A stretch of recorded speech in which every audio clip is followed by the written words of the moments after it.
Most people, when asked about the worst U.S. military defeat against Native forces, immediately think of the Battle of Little Bighorn, Custer's last stand glorified, retold, and burned into the American consciousness.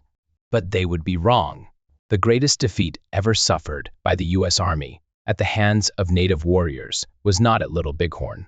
It happened nearly a century earlier, long before Custer rode west.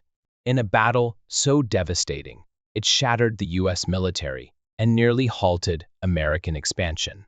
This battle was so decisive, so complete in its destruction, that it never even earned a proper name. Some call it Clair's defeat. Others refer to it as the Battle of the Wabash. But for the warriors who fought that day, for the leaders who orchestrated it, Little Turtle of the Miami, Blue Jacket of the Shawnee, it was something far greater.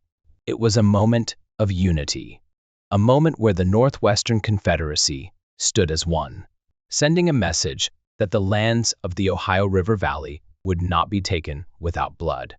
Before the United States even existed, the lands of the Great Lakes had already seen centuries of conflict, not just between native nations, but between European empires that saw these lands as prizes to be won.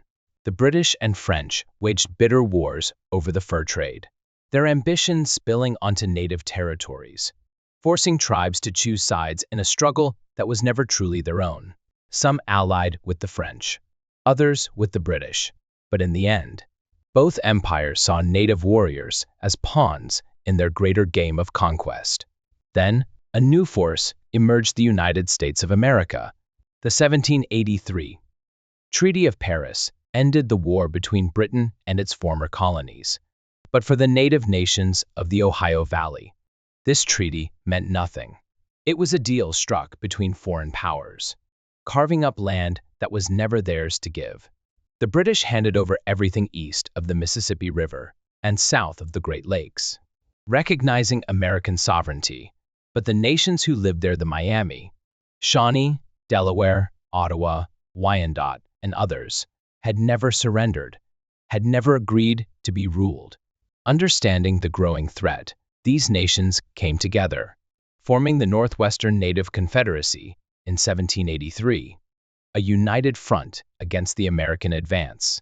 The Cherokee, Iroquois, Delaware, Miami, Ottawa, Ojibwe, Potawatomi, Shawnee, Wabash, and Wyandot stood together, led by warriors who refused to bow. Little Turtle of the Miami, Blue Jacket of the Shawnee. These leaders saw the truth. Treaties meant nothing if they were written without native hands, and American claims over the Ohio River Valley were not just lines on a map, but a direct threat to their people's survival. The Treaty of Paris in 1783 was supposed to mark the end of war, but for the native nations of the Northwest Territory, it was only the beginning of another struggle. The British, forced to give up their forts along the frontier, still clung to their influence through the fur trade, refusing to abandon their posts and violating the very terms of the treaty they had signed. They knew what was coming. The Americans, hungry for land, were already moving west, eager to seize the fertile lands of Ohio. And so, the British did what they had always done: arm the native nations, supplying them with weapons, ammunition, and support to resist the settlers, who now poured into their lands. The 1780s became a decade of blood and betrayal. American regulars, militias, and volunteer forces marched into the Northwest Territory, determined to break native resistance. But they found themselves trapped in a war they could not easily win. Native warriors, led by chiefs who had seen European lies for what they were, fought back with skill and determination, forcing the Americans into a cycle of failed campaigns and humiliating retreats. This was not just another border conflict, it was a fight for survival, a war for the land, and the opening chapters of a struggle that would shape the future of the Ohio Valley. In 1790, the United States, still young and desperate to expand, turned its sights on the lands of the Northwest Territory. President George Washington, eager to crush native resistance, sent Brigadier General Josiah Harmar north with 453 men, a mix of militia and regular troops, marching from Fort Washington, modern-day Cincinnati, Ohio. Their mission was clear: put an end to the Miami-led raids under Chief Little Turtle and break native resistance once and for all. But Little Turtle saw them coming. He knew the land, the rivers, the forests, and the weaknesses of the invaders. As Harmar's army pushed deeper into Miami territory, native forces of the Northwestern Confederacy waited. Near Kekionga, present-day Fort Wayne, Indiana, just 2 weeks into the campaign, over 1,000 warriors struck, catching the Americans off guard in an ambush that shattered their ranks. The battle was a disaster for the U.S. forces. 262 soldiers lay dead, 106 more wounded, and a third of their horses lost. Harmar, beaten and humiliated, had no choice but to retreat south, limping back to Fort Washington in disgrace. Meanwhile, the warriors of the Northwestern Confederacy, despite suffering 120 to 150 casualties, had proven what their leaders had long known: this land would not be taken easily. In 1791, after the disastrous failure of Harmar's campaign, President George Washington ordered another assault into native-held lands. This time, he sent General Arthur Street Clair, leading 1,400 soldiers, to force the Miami, Shawnee, and their allies into submission. From Fort Washington, present-day Cincinnati, Ohio, Street Clair's army began its march in September, slowly carving a path northward, building forts along the way in an attempt to secure control over the land. But the campaign was doomed before the battle even began. Street Clair's force was mostly militia, undisciplined, and prone to desertion. The bitter cold of autumn, constant supply shortages, and exhaustion weighed heavy on the men. By the time they reached the Wabash River, they were weak, demoralized, and unaware that warriors were watching their every move. On November 3, the Americans made camp on a high hill near the river's headwaters, unaware that the enemy was already closing in. Little Turtle of the Miami and Blue Jacket of the Shawnee, leading 1,100 warriors of the Northwestern Confederacy, had already surrounded them, waiting for the perfect moment to strike. As dawn approached, Street Clair's men, cold and hungry, stacked their weapons and gathered for their morning meal, unaware that death was waiting in the trees. Then the charge came. The Miami, Shawnee, and Lenape warriors hit the militia first, and within moments, they broke ranks, fleeing in terror, unarmed, crashing through their own camp. The regulars scrambled, grabbing their muskets, forming lines, and firing a desperate volley that momentarily halted the onslaught. But this was just the beginning. Street Clair had walked into a storm he would not escape. Surrounded, outmatched, and desperate, General Arthur Street Clair led his regulars in a final, reckless charge. Bayonets glinted in the morning light as they surged forward, but it was already too late. 2 horses were shot from under him, bullets ripped through his coat, and a lock of his hair was torn away. He was alive, but barely. The battle was slipping beyond his control. The American artillery, their last hope, fired blindly, but the cannons were aimed too high, their blasts thundering uselessly into the trees.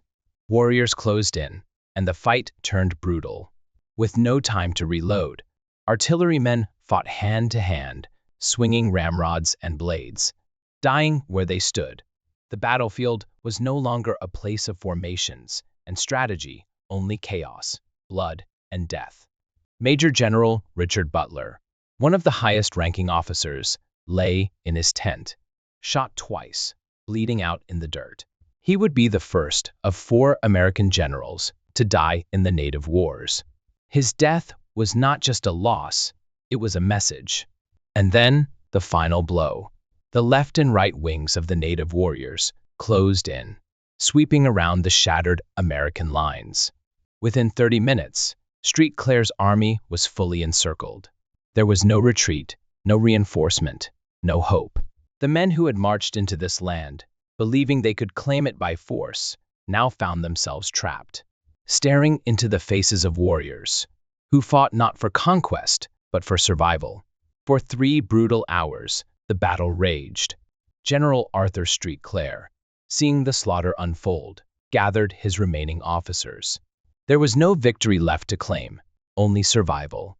Faced with total annihilation, he ordered one final, desperate bayonet charge. Supplies, wounded men, everything that could not move was left behind as the soldiers broke through the encirclement, running for their lives. But Little Turtle was ready. As before, he let the bayonets pass, then struck. The Americans had no chance. Major John Clark and his Pennsylvania detachment stayed behind to cover the retreat. But when Clark fell wounded, his men abandoned their positions and fled. There was no discipline, no formation, only chaos. The retreat turned into a rout. Street Clair later described the road behind them, littered with discarded muskets, cartridge boxes, and torn uniforms, as soldiers threw away anything that slowed them down. Private Stephen Littell, lost in the woods, stumbled back into the abandoned camp, only to witness the horror left behind. The warriors had not remained in the camp. They were still chasing the survivors. The wounded, left behind, knew what was coming. Some begged Littell to kill them before the warriors returned. He ran, leaving them to their fate. After 4 miles of pursuit, the warriors returned to the camp, victorious. Littell, hiding beneath a tree, saw them divide the spoils, eat the abandoned food, and finish off the wounded. For the American soldiers, there was no mercy. For the warriors, it was a victory unlike any before. By nightfall, the few who had escaped staggered into Fort Jefferson, beaten, broken, and humiliated. Street Clair's army had been wiped from the earth. The scale of the defeat was unlike anything the United States had ever seen. 85% of Street Clair's army was dead or wounded, a level of destruction never suffered before or since in American military history. Among the fallen was Richard Butler, Street Clair's second-in-command, a high-ranking officer whose death marked the catastrophic nature of the battle. Of the 1,400 soldiers, militia, and levies who marched into battle that morning, 918 never made it out alive. Another 276 lay wounded, scattered across the battlefield, or left behind in the camp. In a single morning, nearly 1/4 of the entire U.S. Army had been wiped out. The young republic, believing itself destined to expand westward, had instead been shattered, humiliated, and brought to its knees. Meanwhile, the warriors of the Northwestern Confederacy, who had planned, executed, and won this battle with precision, suffered only 60 casualties, 20 killed, and 40 wounded. The numbers tell the story. This was not just a battle. It was an annihilation.